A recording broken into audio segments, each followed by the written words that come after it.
Assalamualaikum warahmatullahi taala wabarakatuh. Bismillahirrahmanirrahim. Alhamdulillahirabbil alamin. Hamdan yuwafi ni'amahu yukafi masidah. Ya Rabbana lakal hamdu kama yanbaghi li jalali wajhika wa 'azimi sultani. Allahumma shalli wa sallim ala sayyidina Muhammadin wa ala alihi wa sahbihi ajma'in.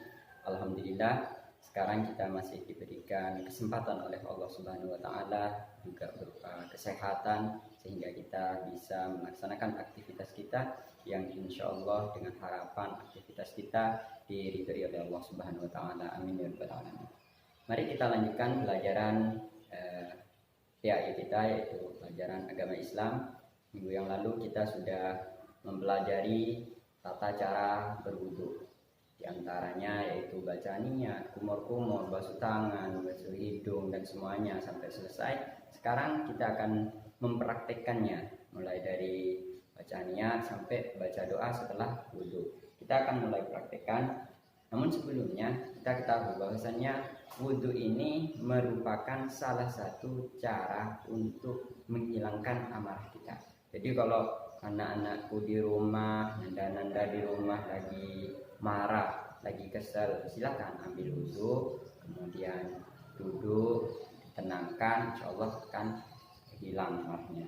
Yang pertama, ketika kita sudah praktikkan niat wudhu kita, itu sudah melafalkan. Pertama kita membaca niat. Membaca niat itu atau melafalkan niat, niatnya ada lafaz Arabnya seperti yang setelah kita tuliskan di papan, nawaitul wudu'a li raf'il hadasil asghari fardhu lillahi ta'ala. Namun jika Anda di rumah belum hafal, maka bisa menggunakan bahasa Indonesia. Tapi niat itu di dalam hati, bukan di lisan kita, di dalam hati. Jadi nanti ketika berwudu, waktunya membasuh muka, baru kita sambil membaca niat. Jangan sampai niatnya dibaca dulu, kemudian basuh tangan, basuh hidung, kemudian yang lainnya, itu keliru. Karena niat itu berbarengan dengan ketika kita membasuh wajah.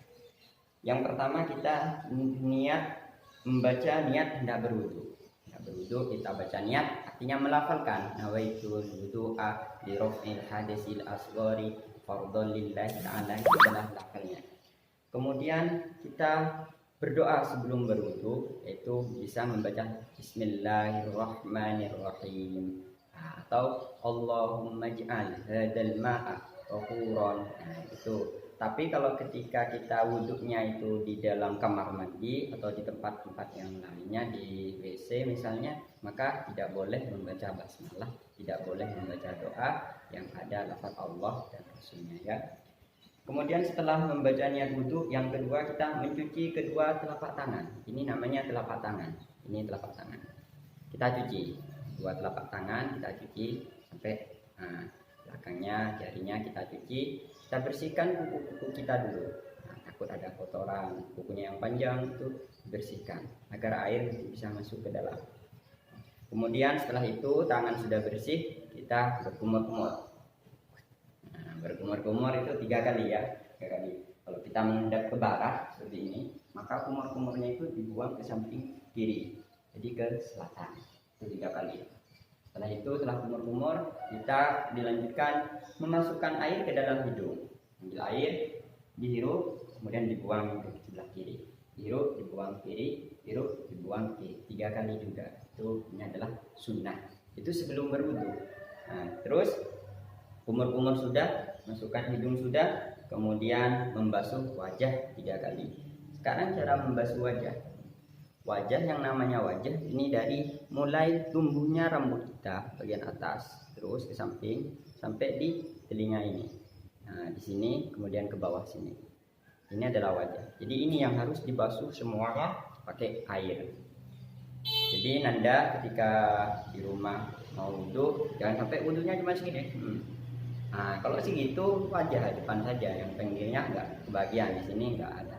Jadi wudhunya enggak sah. Ketika kita membaca wudhu, maka di situ kita membaca niat di dalam hati. Misalnya ini air.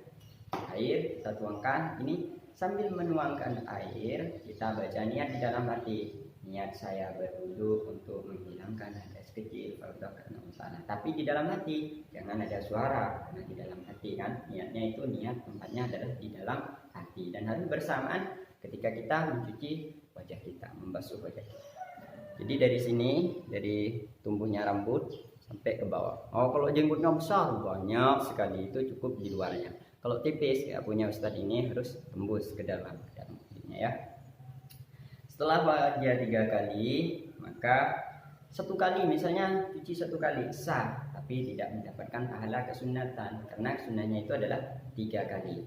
1 sudah, 2 terlagi 2, 3, nah, itu baru sunnah. Kalau 1 sah, tapi harus kena semua itu wajah ya, dari pinggir atas ke bawah. Setelah wajah kemudian membasuh kedua tangan dari ujung jari hingga siku. Nah, jadi kalau pakai lengan panjang ini dibuka dulu sampai siku ke sini ya, tidak basah. Dari ujung dari sini kita airnya tuangkan dari jari kita, seret sampai sini, nah, sampai siku. Nah, kenapa kok ditekuk seperti ini? Kok enggak seperti ini? Tujuannya agar siku di sini kalau kita orangnya sehat gemuk, nah ini kan gini sikunya, kalau dilipat kan gini, nah, takutnya ada air yang tidak masuk ke celah-celah sini kalau gini, kalau gemuk ya. Kalau Ustaz kurus kan masuk ini, jadi sini ya sampai siku, lebih sedikit enggak apa sampai sini. Nah, sini. Kemudian setelah itu 1, 2 di sini, 3 sini lagi. 3 kali yang kanan, yang kiri 1, 2, 3. Setelah tangan baru kita mengusap kepala. Mengusap kepala kalau laki-laki itu sempurna diusap semua. Kan songkoknya dibuka, kemudian cara mengusapnya basuhkan tangan dulu pakai air, pakai air, taruh di sini gini ya. Taruh di sini, putar ke belakang seperti ini. Sampai ke belakang sini. Nah, kemudian ke depan lagi. Ini dihitung 1, 2, ini lagi nih 2, 3. Kalau yang perempuan, yang putri misalnya di tempat umum yang wudhu karena nggak boleh buka hijab misalnya, takut ketahuan orang yang lain, cukup sebagian dari kepala. Sebagian dari kepala sah. Sebagian dari kepala itu 3 kali mengusapnya sehingga kita mendapatkan kesunatan. Kemudian setelah membasuh kepala, mengusap bagian tengah telinga. Jadi telinga kirinya, tangan kita sudah dikasih air sih, dibasuh sama air. Jari telunjuk masukkan ke sini, kemudian jempol putar di belakang telinga. Nah, 1. Jadi yang jari yang awalnya di sini ini ke sini. Nah, di bagian dalam, sedangkan yang jempol ini bagian belakang. 1, 2, 3. 1 ngambil air, 1 ambil air lagi, 2 ngambil air lagi, 3. Itu baru 3. Kalau ngambil air 1 diusap ini, nah maka mengusapnya saja 3, tapi airnya yang digunakan 1, maka harus 3 juga airnya.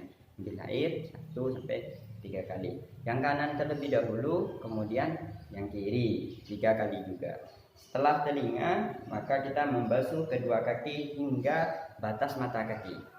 Misalnya ini kaki, kan di kaki ada mata kakinya. Nah, kita membasuhnya ini dari mata kaki sampai ujung kaki. Bawah kaki, atasnya dari mata kaki yang seperti ini itu mata kaki. Misalnya ini kaki ya, anggap ini kaki. Nah ini kena. Kemudian kita menggunakan tangan kiri yang kelingking untuk memasukkan ke sela-sela jari kaki. Masukkan jari kaki itu. Nah, masukkan gini. Kenapa? Tujuannya biar air itu masuk ke dalam ya, sela-sela kaki kita. Dimulai dari kaki kanan menggunakan kelingking tangan kiri, kemudian ke kaki kiri menggunakan kelingking tangan kiri. Tidak menggunakan yang kanan ya untuk kaki, tapi menggunakan kiri semua. Baru setelah membasuh kaki kita berdoa. Kalau kita wudhunya di tempat di kamar mandi atau WC, kita nggak boleh berdoa di dalam. Kita keluar dulu, baru ketika berdoa kita menghadap ke barat dan membaca doa yang telah Ustadz ajarkan minggu yang lalu, yaitu asyhadu an la ilaha illa anta wahdahu la syarika wa asyhadu anna muhammadan abduka wa rasul. Allahumma ij'alni minat tawwabin waj'alni minal mutatahhirin waj'alni min ibadikas sholihin. Amin. Ucapkan ke aja. Itu Ustaz tambahkan yang terakhir itu minal mutatahhirin waj'alni min ibadikas sholihin. Sebenarnya kalau yang buku-buku yang kemarin itu cuma di minal mutatahhirin. Kalau Ustaz tambahkan min ibadikas sholihin agar kita menjadi hamba-hamba Allah yang soleh dan solehah. Kemudian setelah berdoa selesai, maka air wudhu yang ada di wajah kita, di tangan kita, semuanya di tubuh kita, di telinga kita, di rambut kita, itu tidak boleh diusap menggunakan handuk atau semacam yang lainnya. Misalnya handuk buat usap-usap, nah itu nggak boleh. Atau di tangan kita buang seperti ini, nah kalau diginikan itu tidak boleh, hukumnya makruh. Biarkan air wudhu itu mengalir dengan sendirinya, menetes dengan sendirinya. Insya Allah tetesan itu yang akan menjadi malaikat, dan malaikat itu akan mendoakan nanda-nanda semuanya itu sampai wudhu kita batal. Jadi didoakan kita agar selamat semuanya oleh malaikat. Amin ya robbal alamin. Semoga video ini bermanfaat ya. Tugas Nanda di rumah adalah mempraktikkan bagaimana tata cara wudhu. Untuk yang Nanda putri misalnya sukar untuk membuka hijab, maka tidak usah dibuka, cukup membasuh sebagian dari kepalanya. Kalau yang Nanda yang laki-laki silakan buka songkoknya, usap seperti Ustaz biasanya. Assalamualaikum warahmatullahi wabarakatuh.